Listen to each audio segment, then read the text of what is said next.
미주교회협회 안교 교과방송에 오신 여러분을 환영합니다. 기도하시면서 오늘의 교과를 시작하겠습니다.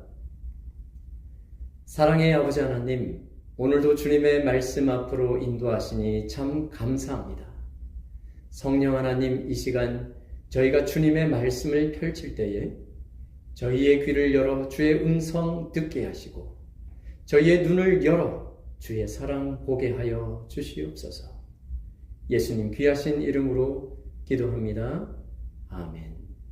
3월 13일 목요일 주제는 하나님의 이름을 입증함입니다.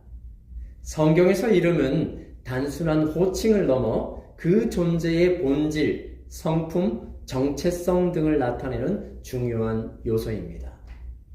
그러므로 하나님께서 그분의 이름을 입증하신다는 것은 하나님의 완전한 의와 사랑이 구속의 계획 가운데 성부, 성자, 성령의 역사를 통해 더는 의심할 수 없을 만큼 분명하게 드러남을 의미합니다.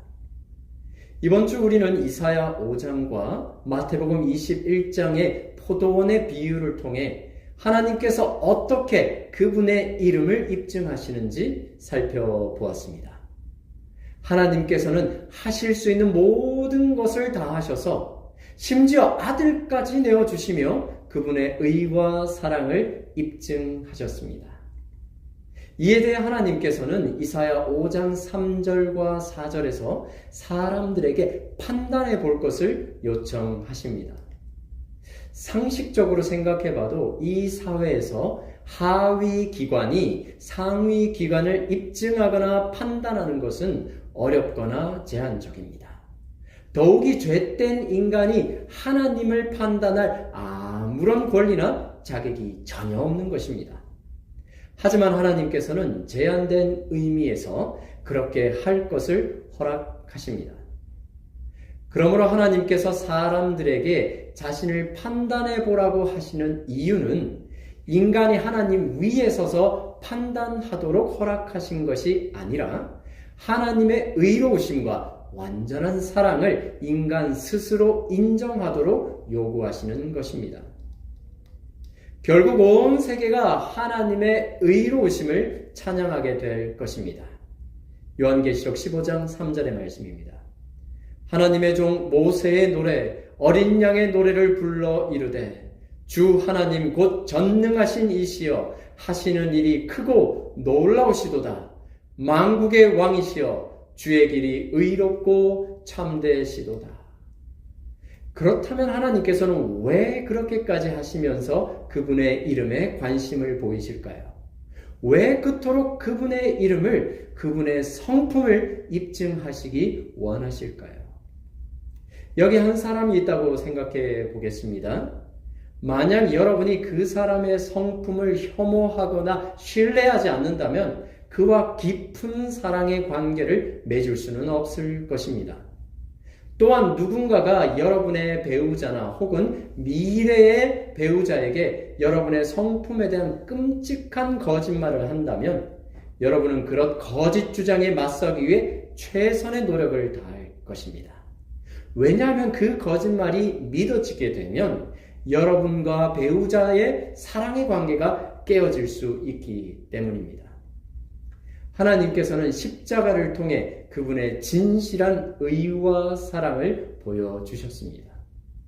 십자가에서 자비와 진리가 서로 만났으며 의와 화평이 서로 입맞추었다. 그리고 하나님께서는 재림전 베풀어지는 심판을 통해 그분의 통치하심의 의로움을 보이십니다.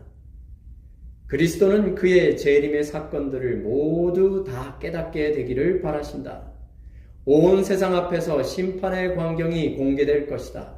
이는 이 심판 때에 하나님의 정부가 옹호함을 받을 것이요 그의 율법은 거룩하고 의롭고 선하다는 것이 입증될 것이기 때문이다. 마지막으로 하나님께서는 재림 후 심판을 통해 마침내 선과 악의 모든 존재들 앞에서 더 이상 조금도 남김없이 그분의 이름이 입증되실 것입니다.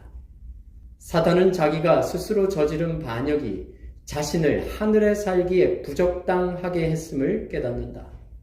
사단이 여호와께 퍼부었던 비난은 모두 자기에게로 돌아오게 되었다. 사탄은 이제 엎드려 자기가 받는 판결이 정당하다고 고백한다. 오랜 세월 동안 계속되어 온 대쟁투의 진리와 오류에 대한 모든 의문은 명백하여졌다. 하나님의 공의는 충분히 입증되었다.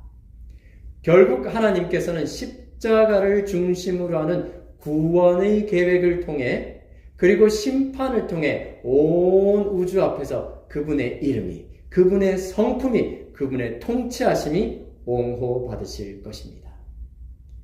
이제 오늘의 교과 내용을 묵상하고 적용하는 시간을 갖도록 하겠습니다.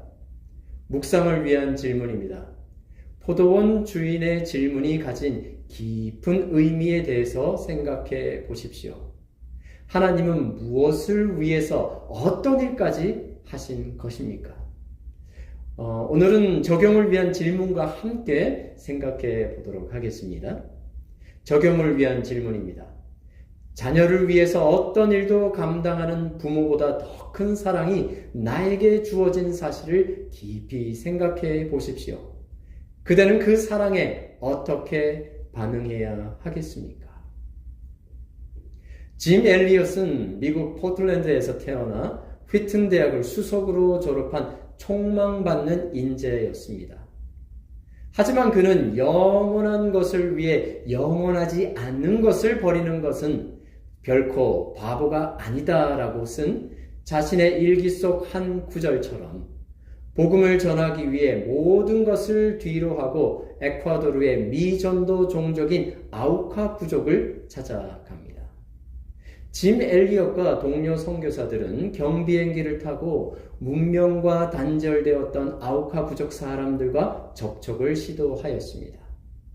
하늘에서 선물을 떨어뜨리고 부족과의 신뢰를 쌓아갔습니다. 그리고 마침내 부족과 직접 만날 준비를 마친 후 1956년 1월 8일 짐 엘리엇과 4명의 동료는 경비행기를 타고 아우카 부족 마을에 도착하게 됩니다. 하지만 그들이 떠난 지 며칠이 지나도 소식이 닿지 않았습니다. 마침내 탐색 끝에 그들은 모두 창에 찔려 끔찍하게 숨겨한 채 발견되었습니다. 그런데 이상한 점은 그들의 주머니에 있는 총이 있었으나 아무도 그것을 사용하지 않았던 것이었습니다. 남편을 잃은 선교사들의 아내들은 절망 속에서도 다시 일어섰습니다.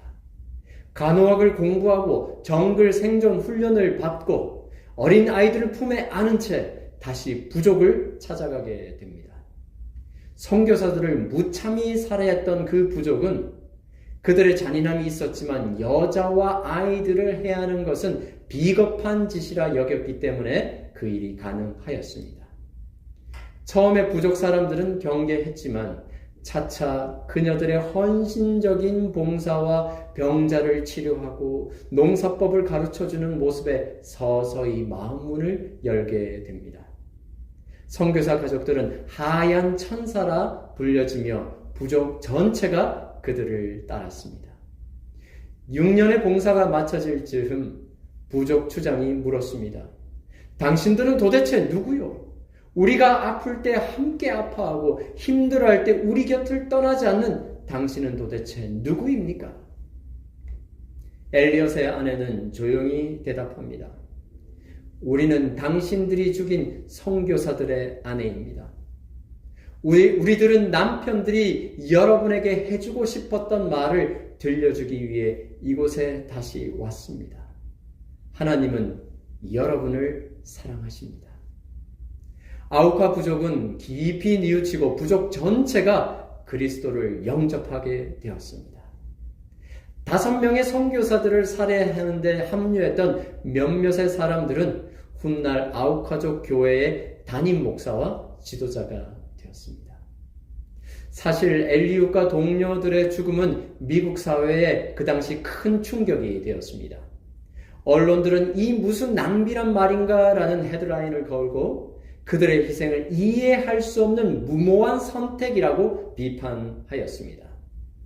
하지만 그들의 아내들과 가족의 헌신을 통해 엘리엇과 희생당한 선교사들의 죽음은 결코 헛되지 않았음이 밝혀졌습니다. 사랑의 하나님께서는 그분의 의와 사랑을 입증하시기 위해 그리고 우리를 구원하여 사랑의 관계를 이어가시기 위해 말도 안 되는 일을 행하셨습니다. 무모해 보이기까지 한 하나님께서 행하시는 일, 그리스도의 십자가는 그 사랑에 반응하는 모든 사람을 그분께로 이끄는 능력이 있습니다. 오늘 우리는 그 사랑에 어떻게 반응하시겠습니까? 기도하시겠습니다. 사랑의 아버지 하나님, 독생자 예수 이 땅에 보내셔서 우리를 구원해 주시니 참 감사합니다. 아버지께서 우리를 위해 어떤 일을 행하셨는지 바르게 볼 수 있는 믿음을 허락해 주시옵소서. 그 사랑에 감사하며 그 사랑 나누며 살게 하여 주시옵소서. 귀하신 예수님 이름으로 기도합니다.